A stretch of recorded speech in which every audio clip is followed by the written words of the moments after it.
Hi everyone. ఈరోజు మనం క్షేత్రమితిలో 3D figures చూద్దాం. సో 3D ఫిగర్స్ అంటే మనకు గణాలు, దీర్ఘగణాలు, స్తూపాలు, శంకువులు, గోళాలు ఇవన్నీ ఉంటాయి. సో ఒకవేళ పేపర్ కాంప్లికేట్ చేయాలనుకుంటే వీటి మీద కొంచెం ఎక్కువ క్వశ్చన్స్ అడగవచ్చు. మీరు జస్ట్ ఒక చిన్న పాయింట్ గుర్తుపెట్టుకోండి, ఎప్పుడైనా 3D figures. So 3D figures అంటే ఆ ఫిగర్స్ని మనం 2D ప్లేన్ మీద పర్ఫెక్ట్గా డ్రా చేయలేం. సో మనం తీసుకునే ఫిగర్స్ అన్నీ ఏంటంటే near to the approximate figure అన్నట్టు. ఎందుకంటే ఇప్పుడు మనకుండే పేపర్ అనేది 2D అండి. సో పేపర్లో ఏంటంటే ఓన్లీ 2 యాక్సెసే ఉంటాయి. ఒక ఎక్స్ అంశం ఉంటుంది, ఇక్కడ ఎక్స్ అంశం ఉంటుంది, ఇక్కడ వై ఉంటుంది. సో ఇవి రెండే ఉంటాయి, 2 యాక్సెస్ ఉంటాయి.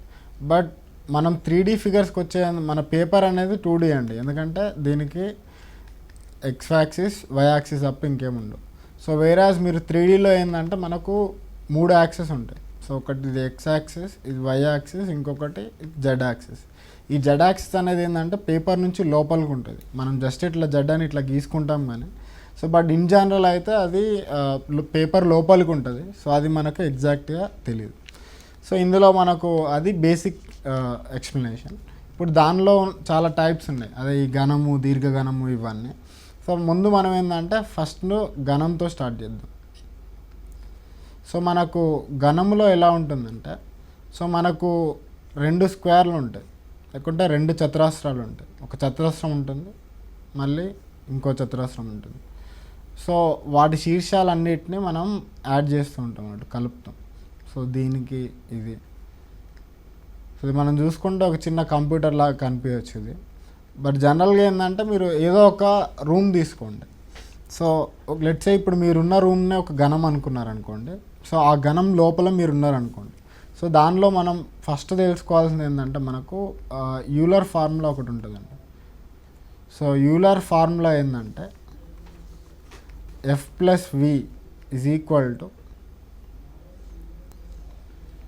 E+2 అని.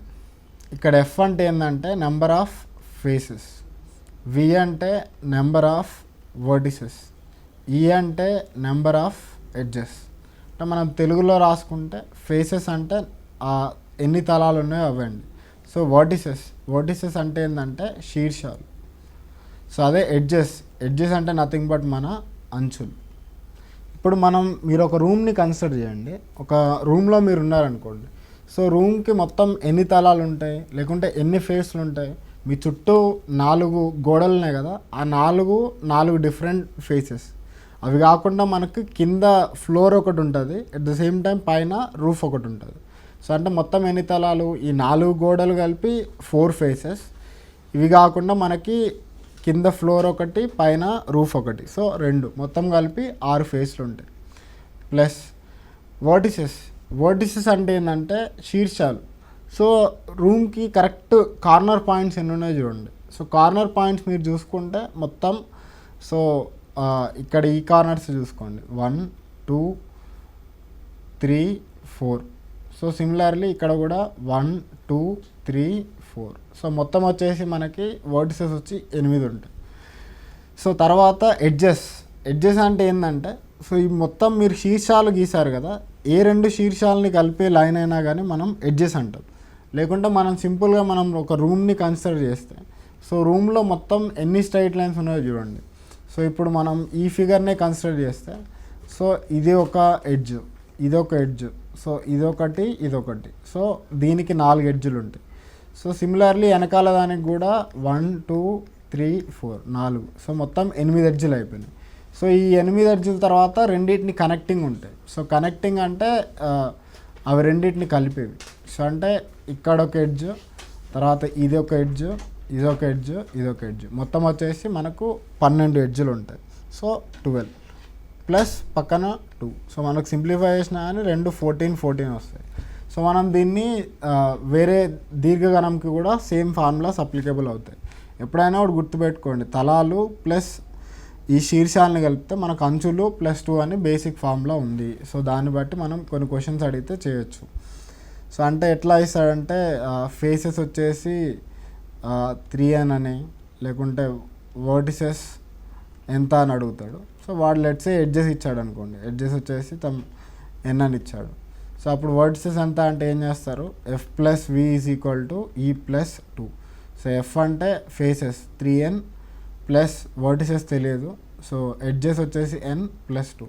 సో ఇందులో నుంచి వి ఈజ్ ఈక్వల్ టు ఏమొస్తుంది, n minus 2, I mean 2n minus 2 or 2 common తీస్తే n మైనస్ 1. సో అట్లా జస్ట్ ఫర్ ఫార్ములాటిక్ బేస్లో అయితే ఇలా మనకి క్వశ్చన్స్ వచ్చే స్కోప్ ఉందన్నట్టు సింపుల్గా. సో అదేంటంటే అది ఫేస్ల గురించి ప్లస్ ఎడ్జ్ల గురించి, అదే తలాలు మరియు శీర్షాల గురించి. సో దీనిలో మనకు డిఫరెంట్ ఫార్ములాస్ ఉంటాయి. ఐ మీన్ వైశాల్యానికి అదే పక్కతల వైశాల్యం, సంపూర్ణతల వైశాల్యం మరియు దీర్ఘ పరిమాణానికి మనకు కొన్ని ఫార్ములాస్ ఉంటాయి. అవేందో మనం రాసుకుందాం. మీరు ఇవన్నీ ఏంటంటే ఇప్పుడు మీరు చూసే ఘనం కానీ ఈ దీర్ఘఘనం కానీ ఈ రెండు ఏదైతే ఉన్నాయో, సో ధనం దీర్ఘఘనం మీరు ఇంకా ఈ స్తూపం, ఈ మూడు ఏంటంటే ఒక పట్టకం నుంచి వస్తాయి అన్నట్టు. పట్టకం అంటే నథింగ్ బట్ ఒక ప్రిజం అని. సో ప్రిజంలో బేసిక్ ఫండమెంటల్ థింగ్ ఏముంటుందంటే మనకు కింద ఏదైతే ఫిగర్ ఉంటుందో పైన కూడా సేమ్ ఫిగర్ ఉంటుంది. అంటే ఇప్పుడు మీరు కింద ఒక లెట్సే ఒక పెంటగాన్ తీసుకున్నారనుకోండి, సో పెంటగాన్ లేకుంటే పంచభుజి సో తీసుకుంటే, సో మీకు పైన కూడా సేమ్ పంచభుజి ఉంటుంది. సో ఆ రెండు గీసిన తర్వాత వాటిని ఎడ్జెస్ని యాడ్ చేస్తారు అన్నట్టు. సో ఎడ్జెస్ని యాడ్ చేయడం అంటే సింపుల్గా ఈ వర్టిసెస్ ఉన్నాయి కదా, సో ఇప్పుడు ఈ వర్టెక్స్ని ఈ రెండు శీర్షాలని కలుపుతారు. తర్వాత మళ్ళీ ఈ కింద శీర్షాలని, సో మళ్ళీ తర్వాత ఈ పైన శీర్షాలని. సో సిమిలర్లీ అట్లా మొత్తం శీర్షాలు ఎన్నైతే ఉన్నాయో ఆ శీర్షాలు మొత్తాన్ని కలుపుతారు అన్నట్టు. సో అట్లా కలిపితే వచ్చేది మనకు పట్టకం అంటారు. సో పట్టకం అంటే మీరు గుర్తుపెట్టుకోవాల్సింది ఒకటి, మన కింద ఏదైతే ఫిగర్ ఉందో పైన కూడా సేమ్ ఫిగర్ ఉంటుంది. కింద మీరు పంచభుజి పెడితే పైన పంచభుజి ఉంటుంది, కింద షడ్భుజి పెడితే పైన కూడా షడ్భుజి ఉంటుంది. మనకు ఘనం దీర్ఘఘనంలో రెండింటికి బేసిక్ డిఫరెన్స్ ఏంటంటే ఘనంలో మనకు కింద ఏదైతే ఉందో ఫిగర్ పైన కూడా సేమ్ ఫిగర్ ఉంటుంది. అంటే ఇప్పుడు మీరు ఘనంలో కింద ఏముంటుంది, కింద చతురస్రం ఉంటుంది, సో పైన కూడా చతురస్రం ఉంటుంది. అదే దీర్ఘఘనానికి వస్తే ఏంటంటే కింద మనకి దీర్ఘ చతురస్రం ఉంటుంది, పైన కూడా సేమ్ దీర్ఘ చతురస్రం ఉంటుంది అది. సో దీనికి సంబంధించి కొన్ని బేసిక్ ఫార్ములాస్ చూద్దాం. మీరు ఏ పట్టకంకైనా కానీ మొదట మీరు ఘనపరిమాణం కనుక్కొట్టాలనుకోండి. సో ఆ ఘనపరిమాణం వచ్చేసి దానికి ఘనపరిమాణానికి ఫార్ములా ఏంటంటే ఆ భూమి వైశాల్యం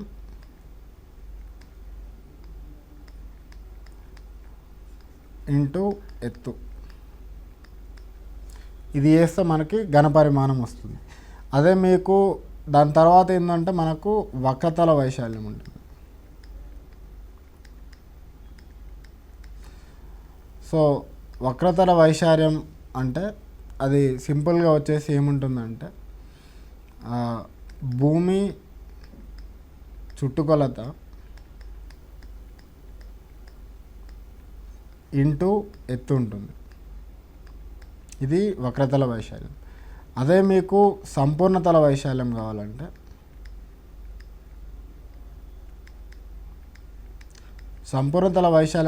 ఏంటంటే మీకు వక్రతల వైశాల్యం ప్లస్ 2 టైమ్స్ భూమి వైశాల్యం, ఇది చేస్తే మనకి సంపూర్ణతల వైశాల్యం వస్తుంది. ఇవి మూడు ఏంటంటే బేసిక్ ఫార్ములాస్. మీరు ఏ పట్టకం చూసుకున్నా కానీ మీకు ఉండే ఫార్ములాలు ఇవే ఉంటాయి. సో మీరు ఎలాంటి పట్టకం చూసుకున్నా అది కింద బేస్ ఏది ఉన్నా పైన ఏది ఉన్నా కానీ సో ఇవి గుర్తుపెట్టుకోండి. ఘనపరిమాణం అంటే భూమి వైశాల్యం ఇంటూ ఎత్తు, వక్రతల వైశాల్యం అంటే భూమి చుట్టుకొలత ఇంటూ ఎత్తు, సంపూర్ణతల వైశాల్యం అంటే వక్రతల వైశాల్యం ప్లస్ 2 టైమ్స్ భూ వైశాల్యం అన్నట్టు. సో ఇప్పుడు మన ఈ ఘనాలకు దీర్ఘఘనాలకు ఇవి ఎట్లా అప్లికబుల్ అవుతాయో చూద్దాం. ఇప్పుడు మొదట మనం ఘనం గురించి చూద్దాం, దాని పక్కనే మనం కావాలంటే దీర్ఘఘనం కూడా చూడొచ్చు. సో మనం ఇప్పుడు మొదటగా చూసుకుంటే ఫస్ట్ ఫార్ములా ఏంటిది, ఘనపరిమాణం. ఘనపరిమాణానికి ఇప్పుడే ఏం రాసాం మనం ఫార్ములా, భూవైశాల్యం ఇంటూ ఎత్తు. ఓకే, దీర్ఘఘనం మనం నెక్స్ట్ పేజ్లో వేద్దాం. ఇప్పుడు ఘనం చూసుకుంటే, ఇప్పుడు అంటే మనకి ఘనం అంటే ఏముంటుంది, కింద మనకి ఒక స్క్వేర్ ఉంటుంది, చతురస్రం ఉంటుంది, మనకు పైన కూడా సేమ్ చతురస్రం ఉంటుంది. సో కింద పైన సేమ్ చతురస్రం ఉంటే దాన్ని ఘనం అంటారు. సో జస్ట్ ఇన్ కేస్ ఇట్లా ఎగ్జాంపుల్ తీసుకుంటే,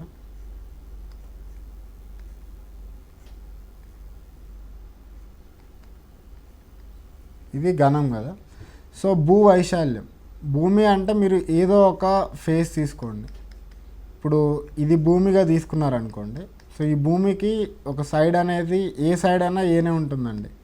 మనకుండే 12 ఎడ్జులు ఉంటాయి కదా, ఆ 12 ఎడ్జులు అన్నీ ఏనే ఉంటాయి. సో ఇప్పుడు మీకు భూవైశాల్యం ఇంటూ ఎత్తు అంటే భూవైశాల్యం A², ఎందుకంటే కింద అనేది మనకి చతురస్రం ఉంది కాబట్టి. సో అదేవిధంగా ఎత్తు, సో మీరు ఎక్కడ చూసుకున్నా కానీ ఎత్తు అనేది ఏనే ఉంటుంది, ఎందుకంటే అసలు ఉన్న ప్రతి ఒక్క అంచు ఏనే కాబట్టి డైరెక్ట్గా A³ అని రాసుకోవచ్చు. అదేవిధంగా మీరు దీని యొక్క వక్రతల వైశాల్యం తీశారనుకోండి. సో వక్రతల వైశాల్యం అంటే ఏమని రాసాం, భూమి చుట్టుకొలత ఇంటూ ఎత్తు. సో భూమి యొక్క చుట్టుకొలత అంటే మన కింద మనకు చతురస్రం ఉంది కదా, ఈ చతురస్రం యొక్క చుట్టుకొలత ఎంత, 4 ఇంటూ A ఇంటూ ఎత్తు ఎంత, ఎత్తు కూడా A. సో మనకి 4 ఇంటూ A² వస్తుంది. సో దాని తర్వాత మనకు ఉండేది సంపూర్ణతల వైశాల్యం. సో సంపూర్ణతల వైశాల్యానికి ఫార్ములా ఏం రాసాం మనం, వక్రతల వైశాల్యం ప్లస్ 2 టైమ్స్ భూవైశాల్యం. ఇప్పుడు ఇక్కడ వక్రతల వైశాల్యం ఎంత, 4 ఇంటూ A² ప్లస్ 2 ఇంటూ భూవైశాల్యం ఎంత, A². సో మనకు మొత్తం కలిపితే 6A² వస్తుంది. సో మీకు ఘనం గురించి చూసినప్పుడు మీకు 3 ఫార్ములాలు గుర్తు రావాలి. ఒకటి ఏంటిది, ఘనపరిమాణం అంటే A³, ఘనపరిమాణం వాల్యూమ్ అని తీసుకున్నాం. వక్రతల వైశాల్యం ఉంది కదా, సో వక్రతల వైశాల్యాన్ని ఏంటంటే మనం లాటరల్ సర్ఫేస్ ఏరియా అని తీసుకోవచ్చు, లేకుంటే కర్వ్డ్ సర్ఫేస్ ఏరియా అని కూడా తీసుకోవచ్చు అన్నట్టు. సంపూర్ణతల వైశాల్యం ఏంటంటే టోటల్ సర్ఫేస్ ఏరియా అని తీసుకుంటాం. సో మీకు వాల్యూమ్ అడిగినప్పుడు A³, లాటరల్ సర్ఫేస్ ఏరియా అడిగినా, కర్వ్డ్ సర్ఫేస్ ఏరియా అడిగినా 4A², టోటల్ సర్ఫేస్ అడిగితే 6A². సో ఈ 3 మనం గుర్తుపెట్టుకుంటే సో ఎగ్జామ్లో ఏ క్వశ్చన్ వచ్చినా కానీ మనం సింపుల్గా చేసుకోవచ్చు అన్నట్టు. సో ఇప్పుడు దీని బేస్ మీద మొత్తం రాద్దాం. సో మీరు ఎప్పుడు క్వశ్చన్లో మీరు ఇది చూసినా, సో ఘనం యొక్క ఫార్ములాలు చూసుకుంటే ఫస్ట్ ఘనపరిమాణం వచ్చి ఆర్ వాల్యూమ్ వచ్చి A³, తర్వాత దీన్ని ఏంటంటే వక్రతల వైశాల్యం ఉంది కదా, సో ఈ వక్రతల వైశాల్యం లేకుంటే దీన్ని ఏమంటారు, CSA ఆర్ LSA అంటారు. So both mean the same thing. So CSA or LSA, so ఏది ఉన్నా కానీ 4A². అదే మనకు TSA సంపూర్ణతల వైశాల్యం,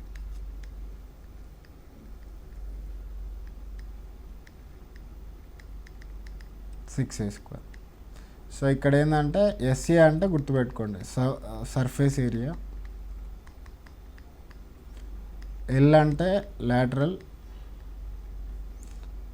C అంటే కర్వ్డ్, T అంటే టోటల్. సో ఇంకొకటి ఏం అడుగుతాడంటే, సో కొన్ని ప్రశ్నల్లో మనకి వేరే కూడా అడుగుతుంటాడు. ఈ నిష్పత్తుల గురించి, అంటే ఈ 2 అంచులు ఈ నిష్పత్తిలో ఉన్నాయి, సో వాటి యొక్క ఘనపరిమాణం ఏ నిష్పత్తిలో ఉంటుంది, ఇలాంటివి కూడా మనకు ప్రశ్నలు ఉంటాయి. సో మనం ప్రశ్న ప్రకారం మనం వెళ్దాం. ఇప్పుడు ఫస్ట్ క్వశ్చన్, దీని తర్వాత దీర్ఘఘనం కూడా చూద్దాం, తర్వాత 2 కలిపి ఒకేసారి డిస్కస్ చేయొచ్చు. నెక్స్ట్ దీర్ఘఘనం, దీని ఇంగ్లీష్లో అయితే క్యూబాయిడ్ అంటారు. మీరు ఘనం అయితే ఎప్పుడైతే రాశారో, సో ఘనాన్ని ఏంటంటే జనరల్గా క్యూబ్ అంటారు. సో వేరాజ్ మీరు దీర్ఘఘనం చూసుకుంటే క్యూబాయిడ్ అంటారు. సో ఈ క్యూబాయిడ్ ఎలా ఉంటుంది, సో అంటే దీని పేరులోనే ఉందండి, దీర్ఘఘనం అంటే కింద దీర్ఘచతురస్రం ఉంటుంది, సో మీకు పైన కూడా సేమ్ దీర్ఘచతురస్రం ఉంటుంది. సో 2 దీర్ఘచతురస్రాలే ఉంటే వాటిని మనం కలుపుతాం అన్నట్టు. అదే మనం ఘనంలో అయితే కింద మనకు చతురస్రం ఉంటుంది, పైన చతురస్రం ఉంటుంది, ఎందుకంటే అది పట్టకం కాబట్టి. ఇక్కడ ఏంటంటే కింద దీర్ఘ చతురస్రం, పైన కూడా దీర్ఘ చతురస్రం. సో దీనికి మీరు ఫార్ములాలు రాసుకుంటే, సో ఘన పరిమాణానికి ఫార్ములా ఏం రాస్తారు? సో ఏం రాసాం? భూమి వైశాల్యం ఇంటూ ఎత్తు అని రాసాం. మనం ఏంటంటే భూమి అనేది కింద మన ఫ్లోర్ అనుకోండి, ఫ్లోర్కి లెంత్ ఎల్, బ్రెడ్త్ బి అనుకుంటే, సో ఆ భూమి యొక్క వైశాల్యం ఎంత? ఎల్ ఇంటూ బి ఇంటూ ఎత్తు. So L length, B breadth అనుకున్నప్పుడు హైట్ హెచ్ కదా, సో మనకు డైరెక్ట్గా ఎల్బిహెచ్ వస్తుంది. సో దీని తర్వాత మనం వక్రతల వైశాల్యం చూసారనుకోండి. సో ఈ వక్రతల వైశాల్యాన్ని ఏమంటారంటే, ఏమని రాసాం? భూమి చుట్టుకొలత ఇంటూ ఎత్తు అని రాసాం. సో భూమి చుట్టుకొలత ఎంత ఉంటుంది? ఇది దీర్ఘచతురస్రం కదా, 2 into L plus B into ఈ దీర్ఘచతురస్రం, ఈ మొత్తాన్ని ఎత్తు ఎంత దీర్ఘగణంది? హెచ్. సో లేకుంటే దీన్ని ఏం రాస్తారంటే 2h into L plus B అని కూడా రాస్తారు. సో దీని తర్వాత మనకు లాస్ట్ వచ్చేది సంపూర్ణతల వైశాల్యం. సో ఈ సంపూర్ణతల వైశాల్యం అంటే ఏం చేస్తాం మనం? మొత్తం ఈ వక్రతల వైశాల్యం ప్లస్ 2 టైమ్స్ భూమి వైశాల్యం. సో వక్రతల వైశాల్యం ఎంత? 2h into L plus B plus 2 times భూ వైశాల్యం. భూ వైశాల్యం ఎంత? భూమి ఇదే కదా, LB. So L into B. So మీరు మొత్తాన్ని కలిపితే 2 times LB plus BH plus HL అని డైరెక్ట్గా ఫార్ములా రాసుకోవచ్చు. సో మీరు యాజ్ పర్ ద క్వశ్చన్ మీరు వెళ్ళొచ్చు. సో కొన్ని గుర్తుపెట్టుకోండి, ఘనపరిమాణం అడిగితే ఎల్బిహెచ్, సో వక్రతల వైశాల్యం అడిగితే 2h into L plus B, సంపూర్ణతల వైశాల్యం అడిగిన 2 into LB plus BH plus HL. So ఈ వక్రతల వైశాల్యం ఏంటంటే 4 గోడల వైశాల్యం కూడా అదే ఉంటుందండి. కొన్ని క్వశ్చన్లలో 4 గోడల వైశాల్యం అంటాడు, అది కూడా ఏంటంటే 2h into L plus B. So అది గుర్తుపెట్టుకోండి. సో ఈ వక్రతల వైశాల్యం ఏంటంటే ప్రక్కతల వైశాల్యం అని కూడా అంటారు.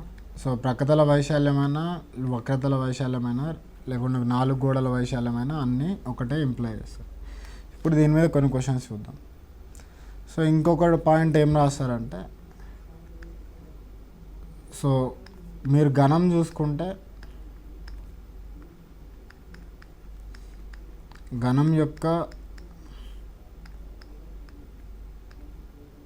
కర్ణము. సో మీరు ఘనం యొక్క కర్ణం చూసుకుంటే, సో దానికి ఫార్ములా ఏముందంటే మనకి డైరెక్ట్గా థర్డ్ రూట్ ఆఫ్ లేకుంటే √3a డైరెక్ట్గా. సో అదే ఒకవేళ మీరు దీర్ఘగణం చూసారనుకోండి, సో దీర్ఘగణం యొక్క కర్ణం, సో దీర్ఘగణం యొక్క కర్ణం చూసుకున్నైతే సో మనకు వచ్చేసి √L² plus B² plus H² వస్తుంది. సో దీనికి కూడా ఏంటంటే జనరల్గా √A² plus A² plus A² ఉంటుంది. దాన్ని సింప్లిఫై చేస్తేనే మనకు డైరెక్ట్గా √3 వస్తుంది. మన ఎగ్జామ్లో ఏంటంటే డైరెక్ట్గా మీరు √3a తర్వాత ఇదొకటి గుర్తుపెట్టుకోండి. ఇప్పుడు దీని బేస్ మీద మనం క్వశ్చన్స్ చూద్దాం డైరెక్ట్గా. ఇంకొక పాయింట్ ఇంకా రాయాలనుకుంటే ఏం రాస్తారంటే, ఘనం ఉంది కదా, సో ఘనంకి ఏంటంటే అన్ని అంచులు అంటారండి. సో అంచు లేకుంటే ఎడ్జ్. సో 2 ఘనముల యొక్క అంచుల నిష్పత్తి అది ఒకవేళ k అయిందనుకోండి, సో వాటి వక్రతల వైశాల్యం ఆర్ సంపూర్ణతల వైశాల్యం నిష్పత్తి వచ్చేసి k² ఉంటుంది. అదేవిధంగా ఘనపరిమాణాల నిష్పత్తి చూసారనుకోండి, సో ఘనపరిమాణాల నిష్పత్తి చూస్తే డైరెక్ట్గా k³ ఉంటుంది. సో మనకు అంచుల నిష్పత్తి అయితే k, అదే వక్రతల వైశాల్యం లేకుంటే ప్రక్కతల వైశాల్యం అన్నీ ఒకటే అండి. పక్కతల వైశాల్యం అడిగినా, వక్రతల వైశాల్యం ఇచ్చినా, లేకుంటే సంపూర్ణతల వైశాల్యం ఇచ్చినా వాటి నిష్పత్తి వచ్చేసి k², ఘనపరిమాణాల నిష్పత్తి వచ్చేసి k³ అన్నట్టు. సో వీటి బేస్ మీద క్వశ్చన్స్ చూద్దాం. 2 ఘనాల భుజాల నిష్పత్తి 5:4 అయితే వాటి వక్రతల వైశాల్యాల నిష్పత్తి ఎంత. మీరు ఘనాలకి ఏంటంటే ఒక ఘనమును మీరు చూసుకుంటే సో ఘనానికి భుజము అన్న అంచు అన్న రెండు సేమ్ అండి. సో భుజం అంటే నథింగ్ బట్ మనం ఇంగ్లీష్లో సైడ్ అంటాం, అదే అంచు అంటే మనం ఎడ్జ్ అంటాం, బట్ రెండు సేమే ఘనంకి మాత్రం. సో ఇప్పుడు భుజాల నిష్పత్తి, సో భుజాల నిష్పత్తి అయినా అంచుల నిష్పత్తి అయినా ఆ కే వాల్యూ ఎంత ఇచ్చాడు 5:4 అంటే 5/4. సో వాడు అడుగుతుంది ఏంటిది వక్రతల వైశాల్యాల నిష్పత్తి. సో మనం ఎలాంటిదైనా వైశాల్యాల నిష్పత్తి అంటే ఏం రాసుకున్నాం k² అని రాసుకున్నాం. సో అదే ఒకవేళ ఘనపరిమాణాల నిష్పత్తి అడిగితే k³ అని రాసుకున్నాం. సో వాడు అడిగేది వక్రతల వైశాల్యాల నిష్పత్తి k² చేస్తే మనకు 25/16 వస్తుంది, ఎందుకంటే k 5/4 కదా, దాని స్క్వేర్ చేస్తే 25/16 డైరెక్ట్గా వస్తుంది, అంటే ఆప్షన్ సి. సో దాని తర్వాత ప్రశ్న 1:2:3 నిష్పత్తులు గల దీర్ఘఘన వైశాల్యం 88 సెంటీమీటర్² అయితే దాని ఘనపరిమాణం ఎంత. 1:2:3 నిష్పత్తులు గల దీర్ఘఘన వైశాల్యం. మనకు దీర్ఘఘనం మీరు ఒకటి గుర్తుపెట్టుకోండి, మీకు ఘనం అంటే ఓన్లీ ఒకటే ఉంటుంది, ఒకటే అంచు ఏ ఉంటుంది, అన్ని అంచులు అదే, అన్ని భుజాలు అదే. అదే మీరు దీర్ఘఘనం చూసుకుంటే దానికి 3 యూనిట్లు ఉంటాయి. సో ఆ 3 యూనిట్లు ఏముంటాయి, ఎల్ ఉంటుంది, బి ఉంటుంది, హెచ్ ఉంటుంది. సో ఇప్పుడు కూడా సో వాడేమంటున్నాడంటే 1:2:3 నిష్పత్తులు గల దీర్ఘఘనం అంటే వాడు L:B:H ఈజ్ ఈక్వల్ టు 1:2:3 ఇచ్చాడు. సో తర్వాత ఏమన్నాడు, దీర్ఘఘన వైశాల్యం 88 సెంటీమీటర్² అన్నాడు. వాడు ఈ వైశాల్యం అంటున్నాడు కానీ వాడు ప్రక్కతల వైశాల్యమా లేకుంటే సంపూర్ణతల వైశాల్యమా అని ఇవ్వలేదు. ఇలా ఇవ్వనప్పుడు ఏంటంటే ఆల్వేస్ మనం ఏం ఇమాజిన్ చేసుకున్నాం అంటే వాడు క్లియర్గా స్పెసిఫై చేయట్లేదు కాబట్టి ఆ దీర్ఘఘన వైశాల్యం అనేది మనం సంపూర్ణతల వైశాల్యంగానే తీసుకుంటాం. సో ఆ సంపూర్ణతల వైశాల్యం ఏదైతే ఉందో సో అది వచ్చేసి 88 సంపూర్ణతల వైశాల్యం. సో ఇది 88 సెంటీమీటర్². ఇప్పుడు మనకి లెంత్ కానీ బ్రెడ్త్ కానీ హైట్ కానీ మూడు తెలియదు. సో అందుకని ఏమనుకుంటామంటే లెంత్ అనేది ఎక్స్ అనుకోండి, బ్రెడ్త్ ఏమవుద్ది అప్పుడు 2కి ఈక్వాలెంట్ కదా 2x, హైట్ ఏమవుద్ది 3x అవుతుంది. సో సంపూర్ణతల వైశాల్యానికి మనం దీనికి ఫార్ములా ఏం రాసాం, మనం 2 × LB + BH + HL is equal to 88 వస్తుంది. సో మనం ఓన్లీ ఇదే తీసుకున్నారనుకోండి, L × B అంటే x × 2x ప్లస్ BH అంటే 2x × 3x ప్లస్ HL అంటే 3x × x is equal to ఈ 2 ఇటు పోయింది అనుకోండి 88/2 అంటే 44 అవుతుంది. సో దీన్ని ఫర్దర్ సింప్లిఫై ఏమొస్తుంది, ఇది 2x², ఇది 6x², ఇది 3x². So 2 + 6 8, 8 + 3 11. So 11x² equal to 44. So ఇందులో నుంచి x² is equal to 4, x is equal to 2 వస్తుంది. సో మీకు x ఈజ్ ఈక్వల్ టు 2 వచ్చిన తర్వాత వాడు అడుగుతున్న ప్రశ్న ఏంటిది, వాటి ఘనపరిమాణం ఎంత అన్నాడు. సో మన ఘనపరిమాణం యొక్క ఫార్ములా ఏం రాసుకున్నాం మనం, L × B × H. ఇప్పుడు మీరు x ఈజ్ ఈక్వల్ టు 2 కాబట్టి L ఎంత వస్తుంది, x అంటే 2, 2x అంటే 4, 3x అంటే 6. సో అన్ని యూనిట్లు అన్నీ సెంటీమీటర్లలో ఉన్నాయి కాబట్టి ఇది కూడా అన్ని సెంటీమీటర్లలో ఉంటుంది. ఇది కూడా సెంటీమీటర్లు, ఇది కూడా సెంటీమీటర్లు. సో ఈ మూడింటిని మల్టిప్లై చేస్తే 2 × 4 × 6 చేస్తే మనకి ఎంత వస్తుంది, 2 4 8 6 48 సెంటీమీటర్. 3 ఉన్నాయి కాబట్టి క్యూబ్ ఉంటుంది. సో మనకు సింపుల్గా సెకండ్ ఆప్షన్. సో ఇందులో మనం సింపుల్గా చేస్తుంది ఏంటంటే మనకు లెంత్ బ్రెడ్త్ హైట్ 3 తెలియదు కాబట్టి, బట్ ఆ మూడింటి నిష్పత్తి తెలుసు. ఆ నిష్పత్తికి ప్రకారం మనం పొడవును కానీ ఎత్తును కానీ వెడల్పును కానీ x 2x 3x అని తీసుకున్నాం. దాని తర్వాత సంపూర్ణతల వైశాల్యానికి ఫార్ములా వేసాం. సో ఆ ఫార్ములా అంతా సబ్స్టిట్యూట్ సింప్లిఫై చేస్తే మనకు x వాల్యూ వచ్చింది. వచ్చిన x వాల్యూని LBHలో సబ్స్టిట్యూట్ చేస్తే మనకు ఆ వాల్యూస్ వస్తాయి. సో ఆ వాల్యూస్ని కూడా మనం ఘనపరిమాణం ఫార్ములాలో వేసేస్తే మనకు ఆన్సర్ వస్తుంది. సో మీరేందంటే ఇందులో యూనిట్ కన్వర్షన్ అనేది చాలా చాలా ఇంపార్టెంట్. సో అదొకటి ఒక చిన్న పాయింట్. సో మీరు ఎప్పుడైనా గుర్తుపెట్టుకోండి, ఇప్పుడు 1 మీటర్ క్యూబ్ అని ఇస్తే అది ఈక్వల్ టు ఏంటంటే 1000 లీటర్స్. అదే 1 లీటర్ అని ఇస్తే అది equal to 1000 centimetre cube. So లేకుంటే 1 లీటర్ని ఏంటంటే ఒక డెసిమీటర్ క్యూబ్ అని కూడా అనొచ్చు. రెండు ఒకటే. 1 లీటర్ అన్నా 1 డెసిమీటర్ క్యూబ్ అన్నా 1000 సెంటీమీటర్ క్యూబ్ అన్నా అన్నీ ఒకటే. సో ఇందులో నుంచి ఏంటంటే మీరు ఎప్పుడైనా 1 మీటర్ క్యూబ్ చేస్తే అది ఈక్వల్ టు 10⁶ సెంటీమీటర్ క్యూబ్ అవుతుంది. సో ఇది గుర్తుపెట్టుకోండి. అదే మనకి ఇంతకుముందు వైశాల్యంలో చూసినట్టు అది స్టిల్ వ్యాలిడ్ అండి. ఎట్లా 1 మీటర్ స్క్వేర్ ఉంటే ఈక్వల్ టు 10⁴ సెంటీమీటర్ స్క్వేర్, లేకుంటే 1 సెంటీమీటర్ స్క్వేర్ రాస్తే 10⁻⁻⁴ మీటర్ స్క్వేర్. సో ఇది ఇవి మనం ఫ్రీక్వెంట్గా వాడుతుంటాం, ఇవి గుర్తుంటే చాలు.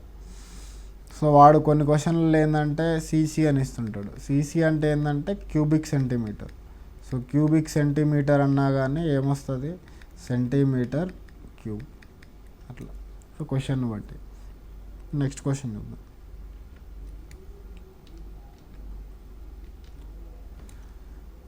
So 10 centimetre by 8 centimetre by 6 centimetre కొలతలు గల దీర్ఘచతురస్రాకారపు పెట్టెలో గల పెన్సిల్ యొక్క గరిష్ట పొడవు.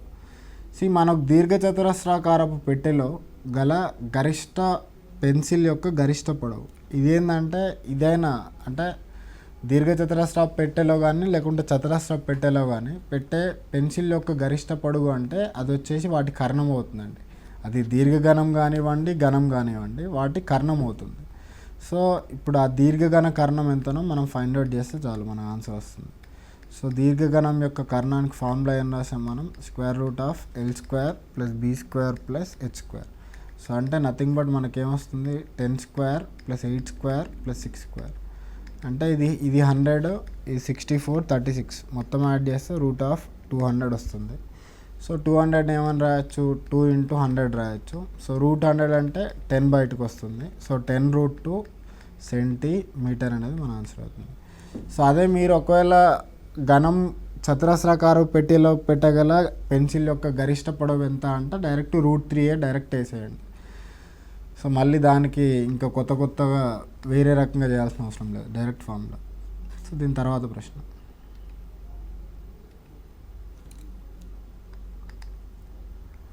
ఒక దీర్ఘఘనం పొడవు వెడల్పు మరియు ఎత్తుల మొత్తం 17 సెంటీమీటర్లు, దాని కర్ణం 4√4 సెంటీమీటర్ అయితే దాని సంపూర్ణతల వైశాల్యం ఎంత? పొడవు వెడల్పు మరియు ఎత్తుల మొత్తం అది వచ్చేసి 17 సెంటీమీటర్లు అన్నాడు. సో పొడవు వెడల్పు ఎత్తు 3 తెలియదు కాబట్టి LBH అనుకుందాం. సో వాటి మొత్తం 17 అని ఇచ్చాడు. తర్వాత దాని కర్ణం అన్నాడు. కర్ణం అంటే ఎంత, √L² + B² + H². అదెంత ఇచ్చాడు, 4√4 ఇచ్చాడు. దాని తర్వాత దాని సంపూర్ణతల వైశాల్యం అంటే మనకేం కావాలి, సో అది ఇక్కడ రాద్దాం. సంపూర్ణతల వైశాల్యం అంటే వాడిచ్చిన డేటా రాయండి, తర్వాత వాడు అడిగిన క్వశ్చన్ బట్టి రిక్వైర్మెంట్ చేయండి. ఇప్పుడు సంపూర్ణతల వైశాల్యం అంటే 2 × LB + BH + HL. సో మనం ఈ వాల్యూని మనం ఫైండ్ అవుట్ చేయాలి. సో అంటే మనం ఇండివిజువల్గా LBH చేసైనా చేయొచ్చు. బట్ ఇక్కడ ఏంటంటే మనకి LBH చేయాలంటే మనకి ఇక్కడ 2 సమీకరణాలు. సో 2 సమీకరణాలు మరియు 3 వేరియబుల్స్ ఉన్నప్పుడు సాల్వ్ చేయడం కష్టం. మీకు 2 ఈక్వేషన్స్ ఉంటే 2 వేరియబుల్స్ ఉంటే సాల్వ్ చేయొచ్చు. బట్ ఇక్కడ ఏంది 3 వేరియబుల్స్ ఉన్నాయి, బట్ 2 ఈక్వేషన్స్ ఉన్నాయి కాబట్టి సాల్వ్ చేయడం కష్టం. ఇప్పుడు అంటే సింపుల్గా ఏం చేయాలంటే మనకి ఈ ఎక్స్ప్రెషన్కి ఆన్సర్ తెలిస్తే సరిపోతుంది.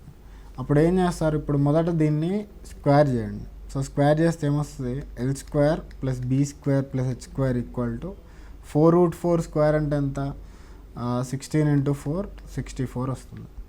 దాని తర్వాత ఇక్కడ L + B + H ఉంది కదా, దాన్ని కూడా ఇక్కడ L + B + H ఇక్కడ దాని స్క్వేర్లు ఉన్నాయి కాబట్టి దీన్ని సింపుల్గా 2 వైపులా స్క్వేర్ చేయండి. అప్పుడు ఏమొస్తుంది, L² + B² + H² + 2 × LB + BH + HL = 17² ఉంటుంది. సో మనకు L² + B² + H² ఆల్రెడీ తెలుసు 64 ప్లస్ సో ఇది మొత్తం నథింగ్ బట్ ఏంటి, మనకు సంపూర్ణ తల వైశాల్యం ఈజ్ ఈక్వల్ టు 17 స్క్వేర్ అంటే 289. సో ఇది మీరు సింప్లిఫై చేస్తే ఏమొస్తుంది, సంపూర్ణ తల వైశాల్యం is equal to 289 minus 64. So 289 minus 64 అంటే ఎంత, 225. సో వైశాల్యం కాబట్టి యూనిట్లు మీటర్, ఇక్కడ యాక్చువల్గా ఏంటంటే సెంటీమీటర్లలో ఉన్నాయి కాబట్టి యూనిట్లన్నీ, ఆన్సర్ కూడా మనకి సెంటీమీటర్ స్క్వేరే వస్తుంది. సో వాడు బై మిస్టేక్ ఇచ్చి ఉంటాడు, బట్ ఆన్సర్ వచ్చేసి ఈ 225 సెంటీమీటర్ స్క్వేర్. మీరు ఒకటి గుర్తుపెట్టుకోండి, ఆ పొడవు వెడల్పు ఎత్తులు ఏదైతే యూనిట్లో ఉన్నాయో మనకు వచ్చే ఫైనల్ ఆన్సర్ కూడా వాటి యూనిట్లలోనే ఉంటుంది. సో మీరు ఒకవేళ మార్చుకుంటే మార్చవచ్చు మీటర్ స్క్వేర్లకి, లేకుంటే వేరే, బట్ ఉన్న ప్రకారం ఆప్షన్స్ ప్రకారం అయితే ఇదే ఆన్సర్. సో దీనికి ఏంటంటే ఇలాంటి క్వశ్చన్ చేయడానికి మనకు ఒకటి ఈ a plus B plus C whole square idea ఉండాలి, లేకుంటే ఏం చేయలేం. ఎందుకంటే a plus B plus C whole square formula ఎంత, A square plus B square plus C square plus 2 times AB plus BC plus CA. So మనకు ఇది గుర్తుంటేనే మనకు ఆ క్వశ్చన్ వస్తుంది. ఇక్కడ కూడా ఏంటంటే L plus B plus H whole square అంటే ఏం రాసాం, L square plus B square plus H square plus ఇదంతా, ఇది మొత్తం సంపూర్ణ తల వైశాల్యం సింపుల్గా అట్లా. సో క్వశ్చన్ బట్టి మనం ప్రొసీడ్ అవుతూ ఉంటాం, అది గుర్తుపెట్టుకోండి. తర్వాత ఇదేంటంటే బీజగణితంలో ఉండే ఫార్ములా. సో బట్ మనకేంటంటే అన్నీ ఒక ఐడియా ఉంటాయి తప్ప ఎగ్జామ్లో వెళ్ళినప్పుడు వితిన్ టైంలో చేయాలంటే కొంచెం కష్టపడతాం అది. సో నెక్స్ట్, 1 కిలో రంగుతో 16 చదరపు అడుగులకి రంగు వేయవచ్చు. సో రంగు ఖరీదు 1 కిలోకి 36 రూపాయల 50 పైసలు అయితే 8 అడుగుల అంచు కలిగిన ఘనం వెలుపల అన్ని వైపులా రంగు వేయటకు ఖర్చు ఎంత. ఇక్కడ మీరు చూసుకుంటే కిలో రంగుతో 16 చదరపు అడుగులకి రంగు వేయవచ్చు. రంగు యొక్క ఖరీదు కిలోకి 36 రూపాయల 50 పైసలు అవుతాయి. సో ఇది రూపీస్ అని రాసుకోండి, రూపాయలు. సో 8 అడుగుల అంచు కలిగిన ఘనం వెలుపల అన్ని వైపులా రంగుటకు. సో ఇప్పుడు మీకు ఒక ఘనం ఉంది. సో ఇప్పుడు ఈ ఘనానికి మీరు అన్ని వైపులా రంగు వేయాలనుకుంటే మొత్తం అన్ని ఫేస్లకి లేకుంటే అన్ని తలాలకి మీరు రంగు వేయాలి. సో ఎన్ని తలాలు ఉంటాయి, మనకు 6 తలాలు ఉంటాయి. సో 6 తలాలకు కలిపి మనకు వైశాల్యం అంటే సంపూర్ణ తల వైశాల్యం తీసుకోవాలి. సో ఆ సంపూర్ణ తల వైశాల్యం ఘనం యొక్క సంపూర్ణ తల వైశాల్యం, అన్ని రంగులు అన్నాడు కాబట్టి సంపూర్ణ తల వైశాల్యం తీసుకున్నాం. అదే వాడు అలా అనకుండా వాడు సింపుల్గా ఓన్లీ 4 వైపులు అన్నాడు అనుకోండి, అప్పుడు ఏంటంటే సింపుల్గా 4 సైడ్స్ తీసుకుంటాం. అంటే మనకు పక్కతల వైశాల్యం కానీ లేకుంటే వక్రతల వైశాల్యం కానీ వస్తుంది. బట్ అన్ని వైపులు అన్నాడు కాబట్టి సంపూర్ణ తల వైశాల్యం తీసుకోండి. దీనికి ఫార్ములా ఏంది, 6 × a². బట్ మనకు ఏ తెలుసు ఎంత, ఒక సైడు ఎంత, 8 అడుగులు అంచు, అదే అంచు ఆర్ ఎడ్జ్. ఏ ఎంత ఇచ్చాడు, 8 అడుగులు అని ఇచ్చాడు. సో 8 అడుగులని రాయండి, లేకుంటే 8 ఫీట్ అని రాయొచ్చు. ఇప్పుడు సంపూర్ణ తల వైశాల్యం అంటే ఎంత, 6 × a² అంటే 8² తర్వాత పక్కన ఫీట్ స్క్వేర్ కూడా వస్తుంది. సో 6 × 64 అంటే 364 వస్తుంది. సో 64 × 6 అంటే 360 ప్లస్ 24 384 వస్తుంది. 384 ఫీట్ స్క్వేర్ లేకుంటే 384 చదరపు అడుగులు అని వస్తుంది. సో అతనేమన్నాడు, 16 చదరపు అడుగులకి కిలో రంగుతో రంగు వేయవచ్చు అంటే, సో 16 చదరపు అడుగులకి ఎంత పడుతుంది, 1 కిలో పడుతుంది. మనకున్నది ఎంత, 384 చదరపు అడుగులు. సో దీనికి ఎన్ని కిలోల పెయింట్ పడుతుంది.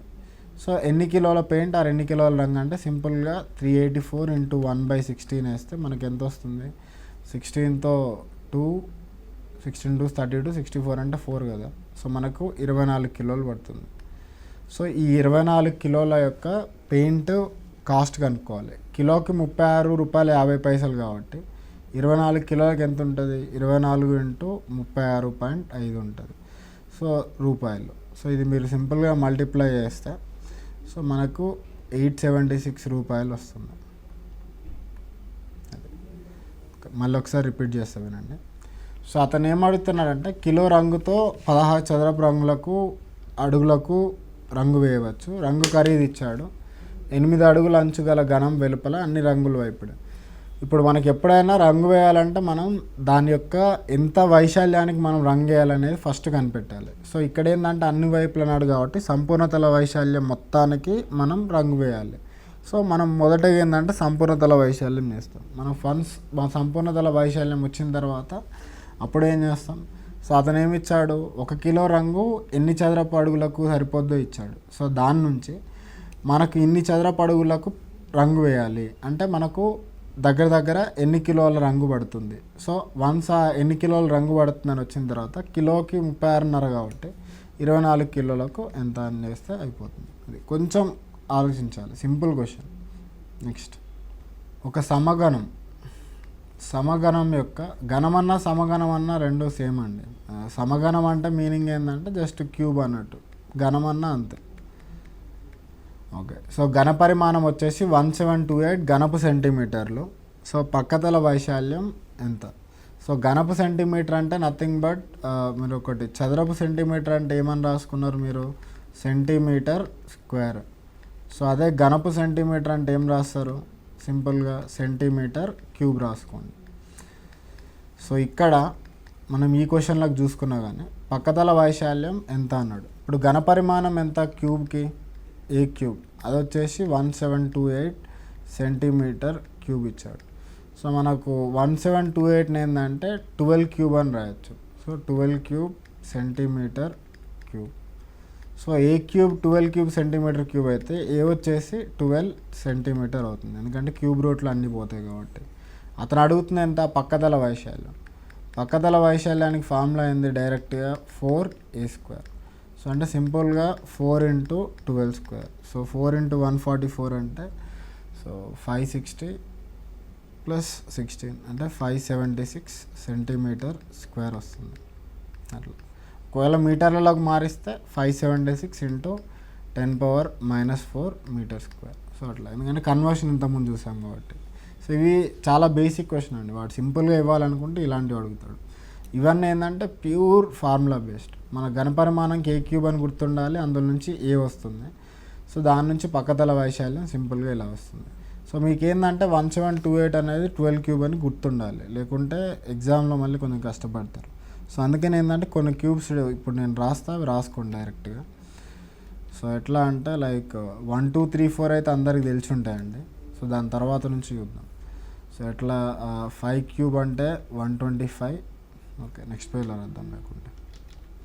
సో మనకు 5 క్యూబ్ వచ్చేసి అంటే 3 క్యూబ్ నుంచి స్టార్ట్ చేద్దాం. సో 3 క్యూబ్ వచ్చేసి 27, 4 క్యూబ్ వచ్చేసి 64, 5 క్యూబ్ వచ్చేసి 125. సో నెక్స్ట్ ఈ మూడింటిని కలిపితే సో 3 క్యూబ్ + 4 క్యూబ్ + 5 క్యూబ్ ఈ మూడు కలిపితే మనకి 6 క్యూబ్ వస్తుంది. That is equal to 216. ఇది గుర్తుపెట్టుకోండి. ఇండివిజువల్గా ఒక్కొక్కటి ఉంటాయి. సో ఆ ఇండివిజువల్గా ఉన్న మూడింటిని యాడ్ చేస్తే 6 క్యూబ్ వస్తుంది. తర్వాత 7 క్యూబ్ ఎలాగో 343, 8 క్యూబ్ వచ్చేసి 512, 9 క్యూబ్ వచ్చేసి 729. దాని తర్వాత 10 క్యూబ్ అందరికీ తెలిసిందే అండి, 1000. తర్వాత 11 క్యూబ్ వచ్చేసి 1331, 12 క్యూబ్ వచ్చేసి 1728, 13 క్యూబ్ వచ్చేసి 2197. సో 14 క్యూబ్ వచ్చేసి సో ఇది కూడా సంథింగ్ లైక్ 27 అంటే జస్ట్ 196ని 14తో మల్టిప్లై అండి, 14² × 14. సో మనకు 84 వస్తుంది. తర్వాత 14 9 126 + 8 అంటే 134, 2744. ఇవన్నీ ఏంటంటే మీకు డైరెక్ట్గా 1 డేలో గుర్తుండకపోవచ్చు, but over a period of time మీకు అన్నీ గుర్తుంటాయి. సో నెక్స్ట్ మీకు 15 క్యూబ్ వచ్చేసి 3375, 16 క్యూబ్ వచ్చేసి 4096. ఇదే నథింగ్ బట్ 64² అని కూడా అంటారు. సో నెక్స్ట్ 17 క్యూబ్ వచ్చేసి సో మీకు ఇలానే 4913, 18 క్యూబ్ వచ్చేసి 5832, 19 క్యూబ్ వచ్చేసి 6851. తర్వాత 20 క్యూబ్ వచ్చేసి 8000. దాని తర్వాత 21 క్యూబ్ వచ్చేసి 9261. సో ఈ క్యూబ్స్ ఏంటంటే మీకు ఒక్కరోజు కాకుండా so over a period of time అన్నీ గుర్తుంటాయి. సో అదొకటి గుర్తుపెట్టుకోండి. ఇక్కడ ఇందులో మోస్ట్ ఇంపార్టెంట్ ఏంటంటే ఆ 12 క్యూబ్ కానీ 13 క్యూబ్ కానీ ఇవి ఎక్కువ వాడుతుంటారు. So as per the question మీరు ప్రొసీడ్ అవ్వచ్చు. సో అది కూడా లాస్ట్ 19 క్యూబ్ జస్ట్ చిన్న కరెక్షన్ చేసుకోండి, 6859 అది. నెక్స్ట్ ఎక్కువ ఏంటంటే ఈ 12 అడుగుతుంటాడు, లేకుంటే ఈ 11 అడుగుతుంటాడు. 12 ఒకటి 11 ఒకటి ఎక్కువ అడుగుతాడు. నెక్స్ట్ ఈ 21 కూడా. సో ఇంకో పాయింట్ ఏంటంటే ఇక్కడ ఇది రాశారు కదా, దీనిలాగానే మీరు వాటి మల్టిపుల్స్ కూడా రాసుకోవచ్చు. ఇక్కడ 3, 4, 5 చూసుకుంటే అవి ట్రిప్లెట్, వాటి మల్టిపుల్స్ ఏముంటాయి 6, 8, 10. సో ఆ మూడింటిని యాడ్ చేసినా కానీ మనకు 12 క్యూబ్ వస్తుంది. సో ఇది కూడా గుర్తుపెట్టుకోవచ్చు మీరు అట్లా. సో క్వశ్చన్ బట్టి మనం ఇట్లాంటివి చాలా రాసుకోవచ్చు. ఎక్కడెక్కడ యూజ్ అవుతుందో నేను చెప్తా తర్వాత. నెక్స్ట్ ఒక సమగణం యొక్క సంపూర్ణతల వైశాల్యం 384 సెంటీమీటర్ స్క్వేర్, దాని ఘనపరిమాణం ఎంత? సమగణం యొక్క సంపూర్ణతల వైశాల్యానికి ఫార్ములా ఏంటిది? సో సమగణం అన్న గణం అన్న ఒకటే అని చెప్పా. సో సంపూర్ణతల వైశాల్యం వచ్చేసి 6a². సో 384 ఇచ్చాడు. సో 6తో చేస్తే ఇది 64 టైమ్స్ పోద్ది. సో a² 64 అంటే ఏ వచ్చేసి 8 సెంటీమీటర్స్ అవుతుంది. సో దీని తర్వాత దాని ఘనపరిమాణం అన్నాడు. సో ఘనం యొక్క ఘనపరిమాణానికి ఫార్ములా ఏంటిది? సింపుల్గా a³. సో a³ అంటే 8 క్యూబ్ వస్తుంది. సో 8 క్యూబ్ అంటే ఇప్పుడే చూసాం కదా. సో డైరెక్ట్గా 512 ఘనపు సెంటీమీటర్లు. సో ఘనపు సెంటీమీటర్లు రాయొచ్చు, లేకుంటే 512 సెంటీమీటర్ క్యూబ్ అని కూడా రాయొచ్చు, రెండో ఒకటే. లేకుంటే 512 cc అని కూడా రాస్తారు, cubic centimetre. So as per the question demands. So మనకి ఇక్కడైతే సింపుల్గా సంపూర్ణతల వైశాల్యం నుంచి మనకి ఇది మొదట మనం దాని యొక్క అంచును కనుక్కున్నాం. సో అంచు నుంచి మన ఘనపరిమాణం డైరెక్ట్ ఫార్ములా నుంచి వచ్చేసింది. సో దాని తర్వాత ప్రశ్న,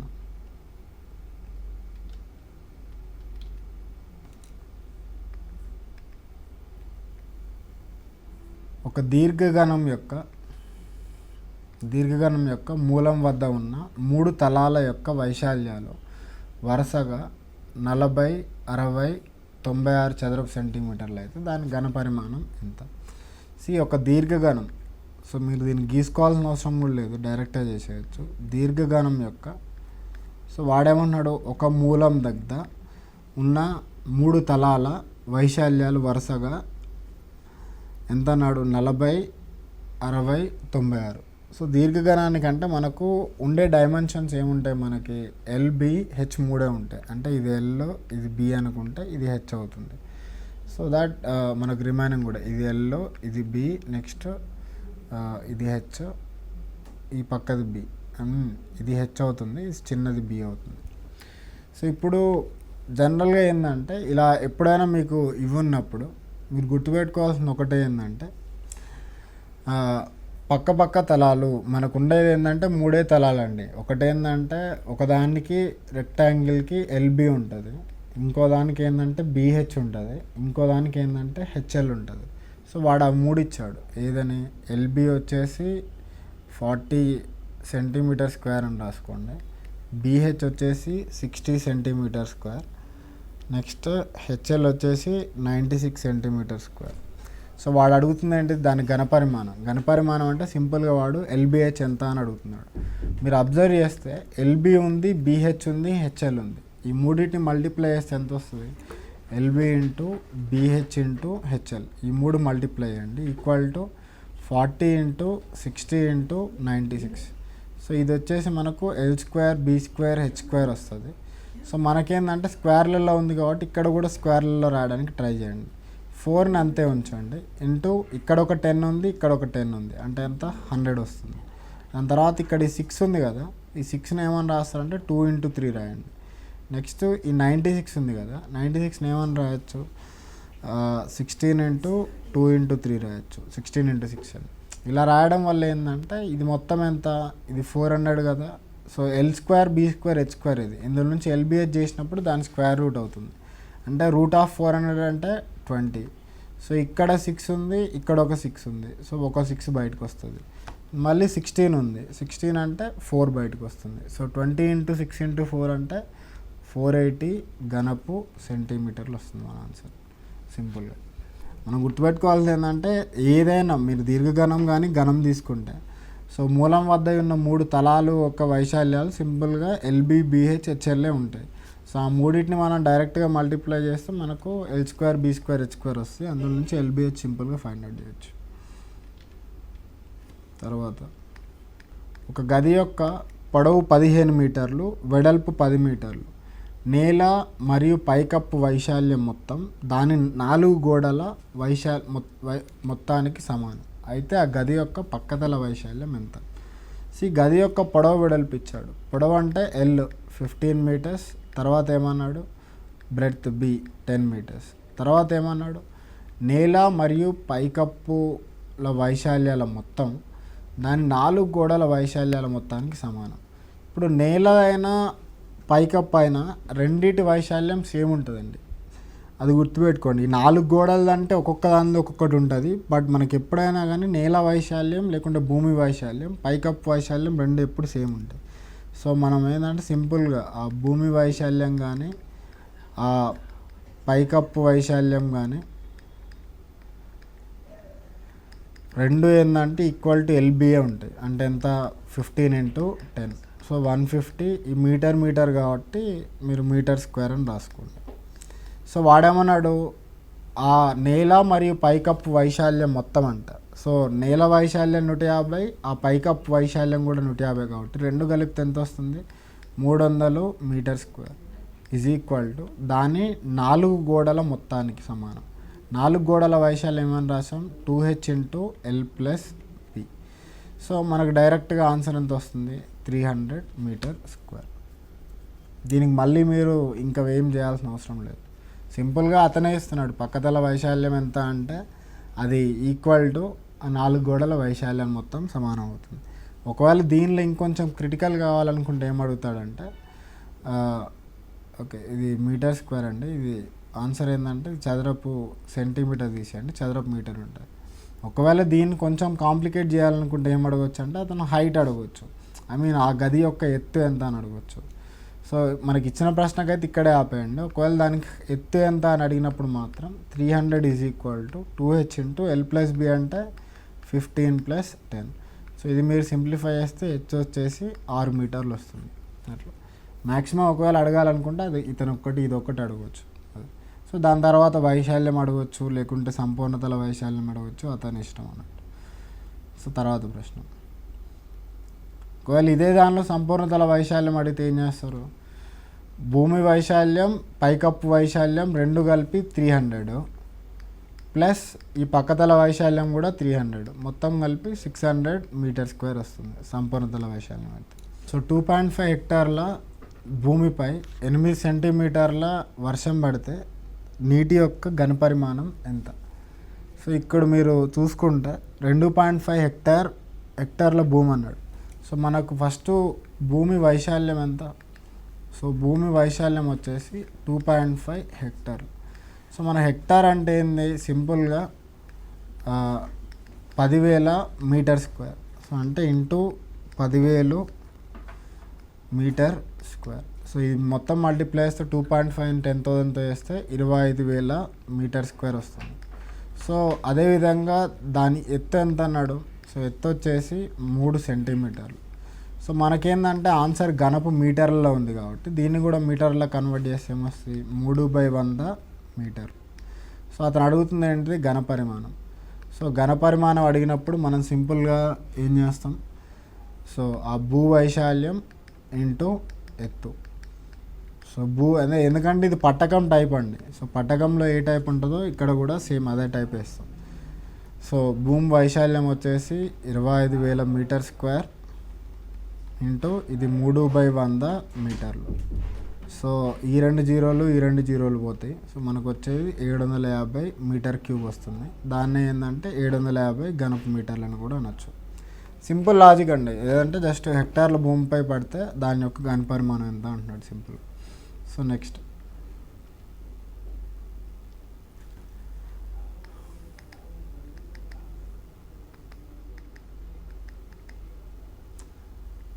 దీర్ఘచతురస్రాకారంలో ఉన్న దీర్ఘచతురస్రాకారంలో ఉన్న ట్యాంక్ అడుగు భాగం వైశాల్యం 5200 సెంటీమీటర్ స్క్వేర్. దానిలో నీటి ఘనపరిమాణం 1.3 ఘనపు మీటర్లు. సో ట్యాంక్లో నీటి లోతు ఎంత? ఇది కూడా సింపుల్ అండి. సో అడుగు భాగం వైశాల్యం ఇచ్చాడు, దానికి ఘనపరిమాణం ఇచ్చాడు. మనం ఎప్పుడైనా ఘనపరిమాణం అంటే ఏమని రాస్తాం? మన స్టార్టింగ్లో పట్టకం దగ్గర నుంచి గుర్తు రావాలండి. ఘనపరిమాణం అంటే ఏం రాసాం? భూ వైశాల్యం ఇంటూ ఎత్తు అని రాసాం. ఇక్కడ కూడా ఘనపరిమాణం ఎంత ఇచ్చాడు? 1.3 ఘనపు మీటర్లు, అంటే 1.3 మీటర్ క్యూబ్ రాసుకోండి. భూ వైశాల్యం ఎంత? 5200 సెంటీమీటర్ స్క్వేర్. సో బట్ మనకు సెంటీమీటర్ స్క్వేర్ రాసి ఇంటూ ఎత్తు అంటే హెచ్ అనుకోండి. బట్ ఇక్కడ మీటర్లు, ఇక్కడ సెంటీమీటర్లు ఉండకూడదు. బట్ మన ఆన్సర్ కూడా మీటర్లలో ఉంది కాబట్టి దీన్ని మీటర్లలో కన్వర్ట్ చేద్దాం. ఏమని రాయొచ్చు? 5200 ఇంటూ 1 సెంటీమీటర్ స్క్వేర్ అంటే మనం సింపుల్గా 10⁻⁻⁴ మీటర్ స్క్వేర్ అని రాయొచ్చు ఇంటూ హెచ్. సో లేకుంటే మీకు ఏమవుతుందంటే ఈ 1.3 ఉంది కదా, సో 1.3 ఏమని రాయొచ్చు? 13/10 మీటర్ క్యూబ్ రాయొచ్చు. ఈ 5200 ఇంటూ 10⁻⁻⁴ అంటే 1/10,000 ఇంటూ హెచ్. సో ఆ మీటర్ స్క్వేర్ ఉంది. సో మీటర్ స్క్వేర్ ఇది పోతే మనకు ఓన్లీ మీటర్ మిగులుతుంది. సో ఈ టూ జీరోస్ పోతాయి, మళ్ళీ ఈ జీరో కూడా పోతుంది. సో 13తో చేస్తే ఇది 4 టైమ్స్ పోతుంది. మనకి హెచ్ వచ్చేసి సింపుల్గా ఏం మిగులుతుంది అంటే 10/4 లేకుంటే 2.5 మీటర్. సో డైరెక్ట్గా 1 స్టెప్. మీరు గుర్తుండాల్సింది ఏంటంటే ఘనపరిమాణం = భూ వైశాల్యం ఇంటూ ఎత్తు. అదొక్క చిన్న పాయింట్ గుర్తుంటే చాలు. అందుకే అది మనం మొదటగానే చూసాం. సో ఆ ఫామ్లో బేస్గానే మనకి ఇచ్చే ఈ క్వశ్చన్స్ అన్నీ కూడా. తర్వాత ప్రశ్న, 3 సెంటీమీటర్లు, 4 సెంటీమీటర్లు, 5 సెంటీమీటర్లు భుజాలు గల 3 చిన్న గణాలను కరిగించి ఒక పెద్ద గణం తయారు చేస్తే చిన్న గణాల మరియు పెద్ద గణం యొక్క సంపూర్ణతల వైశాల్యాల నిష్పత్తి ఎంత? ఇది చాలా మంచి క్వశ్చన్ అండి. సింపుల్గా ఏంటంటే మీరు ఇందులో ఒక చిన్న పాయింట్ గుర్తుపెట్టుకోవాలి. సో వీడు చిన్న చిన్న గణాలని కట్ చేసి ఒక పెద్ద గణం తయారు చేస్తున్నాడు. సో ఇప్పుడు ఆ చిన్న గణాలు ఏమున్నాయి? ఒకటి వచ్చేసి ఒకదాని ఎడ్జ్ వచ్చేసి 3 సెంటీమీటర్స్, ఇంకో దాని ఎడ్జ్ వచ్చేసి ఎంత? 4 సెంటీమీటర్స్, ఇంకో దాని ఎడ్జ్ ఎంత? 5 సెంటీమీటర్స్. ఈ మూడింటిని కలిపి అతను ఏం చేస్తున్నాడు? ఒక పెద్ద క్యూబ్ చేస్తున్నాడు, పెద్ద గణం. సో ఇట్లా పెద్ద గణం చేసినప్పుడు సో అతను ఏమన్నాడంటే ఈ చిన్న గణాల మరియు పెద్ద గణం యొక్క సంపూర్ణతల వైశాల్యాల నిష్పత్తి అన్నాడు. ఇప్పుడు మనం ఏంటంటే సో గణాలు కానీ ఏ ఫిగర్ అయినా కానీ ఒక 3Dలో ఒక చిన్న పాయింట్ గుర్తుపెట్టుకోండి. మీరు 2 డైమెన్షనల్లో సో మీరు ఒక ఫిగర్ నుంచి ఇంకో ఫిగర్కి, సో అంటే 1 ఫిగర్ నుంచి అనదర్ ఫిగర్కి కన్వర్ట్ చేసినప్పుడు సో ఏది కాన్స్టెంట్ ఉంది? అక్కడ చుట్టుకొలత అనేది సమానం అక్కడ. అదే మీరు ఈ 3D ఫిగర్స్కి చూసినప్పుడు సో ఇందులో కూడా మీరు 1 ఫిగర్ నుంచి అనదర్ ఫిగర్కి కన్వర్ట్ చేసినప్పుడు మీరు గుర్తుపెట్టుకోవాల్సింది ఏంటంటే ఘనపరిమాణం సమానంగా ఉంటుంది. సో ఘనపరిమాణం సమానంగా ఉంటుంది అంటే ఇక్కడ కూడా చూసుకుంటే అంటే అతనేమంటాడు? సో ముందు ఒక స్తూపం ఉంది, స్తూపం తర్వాత శంకు అయింది. సో అయితే వాటి యొక్క ఎత్తుల గురించి కానీ లేకుంటే వాటి యొక్క వ్యాసార్థాల గురించి కానీ అడుగుతుంటాడు. సో ఏదైనా ఫిగర్ ఇప్పుడు ఇందులో కూడా ఏమంటున్నాడంటే సో ఈ 3 గణాలని కరిగించి పెద్ద గణం చేశాడంటే అంటే దీని ఘనపరిమాణం ప్లస్ దీని ఘనపరిమాణం ప్లస్ దీని ఘనపరిమాణం, ఈ 3 కలిపి వచ్చే ఘనపరిమాణం = ఈ పెద్ద క్యూబ్ యొక్క ఘనపరిమాణం. సో ఇదేంత? మనకు వాల్యూమ్ అంటే ఘనంకి A³ అని ఫామ్లో ఉంది. సో అదే ఇక్కడ అప్లై చేస్తే దీని అంచు 3 కదా, సో దీనికి 3³ ఉంటుంది, దీనికి 4³ దీనికి 5³ దీనికి A³ అనుకోండి. మీరు ఇంతకుముందు ఒక చిన్న పాయింట్ రాయించాం మీతో, ఏది 3³ + 4³ + 5³ ఎంత? 6³ అని. సో 6³ A³ అయితే ఏ వాల్యూ వచ్చేసి డైరెక్ట్ 6 వస్తుంది. ఇప్పుడు అడుగుతుంది ఏంటిది అతను? సో చిన్న గణాల సంపూర్ణతల వైశాల్యం అండ్ పెద్ద గణం యొక్క సంపూర్ణతల వైశాల్యం. ఇప్పుడు చిన్న గణాల సంపూర్ణతల వైశాల్యం చూసారనుకోండి ఎంత ఉంటుంది? జనరల్గా అయితే దేనిదైనా ఆ సంపూర్ణతల వైశాల్యం, ఆ టోటల్ సర్ఫేస్ ఏరియా వచ్చేసి 6a². ఇక్కడ ఏముంది, 3 ఉన్నాయి కదా. సో అంటే 6 × a1² plus 6 × a2² plus 6 × a3² వస్తుంది. సో అంటే ఎంత, 6 × a1² అంటే 3² ప్లస్ 6 × a2² అంటే 4² ప్లస్ 6 × 5². సో మీరు 6 కామన్ తీస్తే 3² ప్లస్ 4² ప్లస్ 5² వస్తుంది. అది మొత్తం చేస్తే 50 వస్తుంది. సో మీకు ఇక్కడ 300 ఎంత యూనిట్స్ అందులో సెంటీమీటర్లు ఉన్నాయి కాబట్టి cm² వస్తుంది. దీని తర్వాత అదే విధంగా మీరు పెద్ద ఘనంకి వేసారనుకోండి. సో చిన్న ఘనాల సంపూర్ణతల వైశాల్యం ఎంత వచ్చింది, 300 cm². అదే విధంగా మీరు పెద్ద ఘనం చూసారనుకోండి. సో పెద్ద ఘనం యొక్క సంపూర్ణతల వైశాల్యం ఎంత, అది కూడా సేమ్. అక్కడ ఏంటంటే 3 యాడ్ చేసాం కానీ ఇక్కడ సింపుల్ 6a² అంటే 6 × 6² అంటే ఎంత, 216 cm² వస్తుంది. ఈ రెండింటి నిష్పత్తి అడిగాడు. సో 300:116 లేకుంటే 300/216. రెండు ఐ థింక్ 12తో పోతాయి. సో 12తో పోతే ఎంత, 12 2s 24, 60 అంటే 5 times పోద్ది. 12 1s 12 తర్వాత 96 అంటే 18 times పోద్ది. సో డైరెక్ట్గా మనకి 25:18 వస్తుంది. అంటే ఆ రెండు ఘనాల యొక్క ఈ నిష్పత్తి వచ్చేసి 25:18. అంటే ఆ చిన్న ఘనాల సంపూర్ణతల వైశాల్యాల మొత్తం తర్వాత ఆ పెద్ద ఘనం యొక్క సంపూర్ణతల వైశాల్యం, ఈ రెండింటికి మనం నిష్పత్తి చేస్తే డైరెక్ట్గా 25:18 వస్తుంది. ఇలాంటి వాటికి ఏంటంటే కొంచెం 2-3 స్టెప్స్ ఎక్కువ వేయాల్సి వస్తుంది, బట్ అల్టిమేట్లీ మనకు ఆన్సర్ వస్తుంది. సో దీంతో అంటే ఇప్పటి వరకు మనం ఘనం దీర్ఘఘనాల గురించి చూసాం. మనం వచ్చే క్లాస్లో ఏంటంటే ఈ స్తూపము, శంకువు, సో వాటి గురించి ప్లస్ ఇందులో కూడా ఏమైనా కొన్ని కొత్త క్వశ్చన్లు ఉంటే అవి కూడా అవన్నీ మిగతావన్నీ నెక్స్ట్ క్లాస్లో డిస్కస్ చేద్దాం. So that's all for the class. Thank you all.